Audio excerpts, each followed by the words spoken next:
ഒട്ടിക്കിടക്കാൻ പാടില്ല. ഒട്ടിക്കിടക്കാൻ പാടില്ല. ഇപ്പൊ എങ്ങനെയാണ് കിടക്കുന്നത്? കുറച്ച് ഇതുപോലെ കിടന്നാൽ മതി.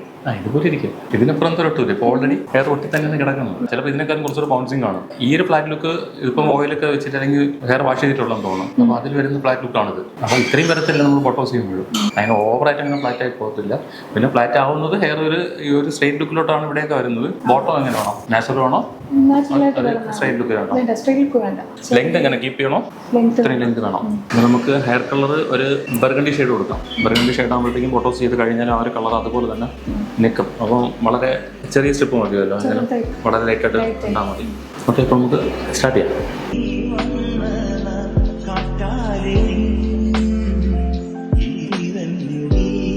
എങ്ങനെയുണ്ട് ഫോട്ടോസ്? ഇഷ്ടപ്പെട്ടു. കളർ എങ്ങനെയുണ്ട്? മൈൽഡായിട്ട് വേണം. Red shade. പറയും, മുൻപ് ചെയ്ത ട്രീറ്റ്മെന്റ് തമ്മിൽ എന്തെങ്കിലും ഡിഫറൻസ് തോന്നുന്നുണ്ടോ? നല്ല ഡിഫറൻസ് ഉണ്ട്. മുമ്പ് എന്തായാലും ചെയ്തത് ബ്രസീലിയൻ ട്രീറ്റ്മെന്റ്. അതായത് ഈ ലോകത്തിലെ അത് 2 സലൂണുകാർ മാത്രമേ ചെയ്യുന്നു. ബ്രസീലിയൻ ട്രീറ്റ്മെന്റ് ചെയ്തിട്ട് എങ്ങനെ ഉണ്ടായിരുന്നു? അതിന്റെ ആഫ്റ്റർ ഫുള്ള് മുടി പൊട്ടിപ്പോയി. എങ്ങനെ പോയി? അതിന്റെ പൊട്ടന്റെ ആഫ്റ്റർ എഫക്റ്റ് ആണ് ഇതിനകത്തുള്ള കംപ്ലീറ്റ് ടാങ്കിളായിട്ട് ഇതെല്ലാം നല്ല കട്ടിയുണ്ടായിരുന്നു. എല്ലാം പോയി. എത്ര മാസമായി ചെയ്തിട്ടത്? അതിപ്പോൾ 1 വർഷമായി. ഇതും ചെയ്തിട്ട് നോക്കണം എങ്ങനെ ഉണ്ടെന്നുള്ളത്. ഇതിന്റെയും റിസൾട്ട് നമ്മുടെ വീഡിയോക്ക് കമന്റ് ചെയ്യണം. ഓക്കെ.